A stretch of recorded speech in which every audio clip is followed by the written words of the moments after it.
আসসালামু আলাইকুম। হ্যালো বন্ধুরা, কেমন আছেন? আশা করি ভালো আছেন। আলহামদুলিল্লাহ আমিও ভালো আছি। আজকে আমি আপনাদেরকে একটি সুন্দর রেসিপি তৈরি করে দেখাবো। প্রথমে এইখানে আমি মুরগির পা আর গলার অংশটা নিয়েছি। এখন আমি এগুলো খুব ভালো করে পরিষ্কার করে ধুয়ে নিব।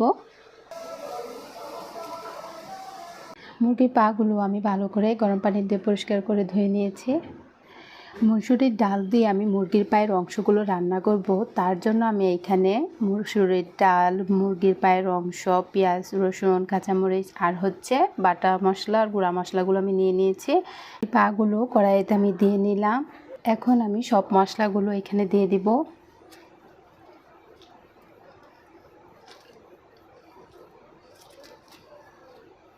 মসুরির ডালটা দিব,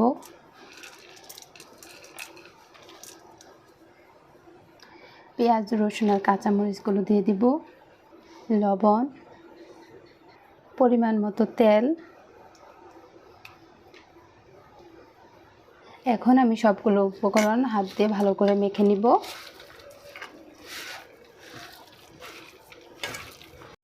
অল্প একটু পানি দিয়ে দিব, ঢাকনা দিয়ে ঢেকে এখন আমি রান্নার জন্য চুলায় বসিয়ে দিব। তরকারিটা আমার খুব ভালোভাবে করে কষানো হয়ে গিয়েছে। এখন আমি এখানে পরিমাণ মতো পানি দিয়ে দিব।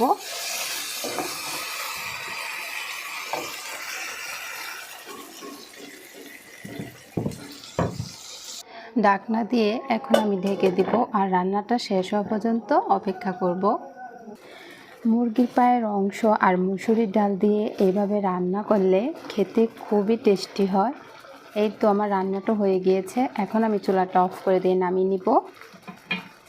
রান্নাটা আমার হয়ে গিয়েছে। আজকে আমার মুসুরির ডাল দিয়ে মুরগির পায়ের অংশ রান্না করাটা আপনাদের কাছে কেমন লাগলো অবশ্যই কমেন্ট বক্সে জানাবেন আর আমার চ্যানেলটি সাবস্ক্রাইব করে আমার পাশে রাখবেন। আল্লাহ হাফেজ।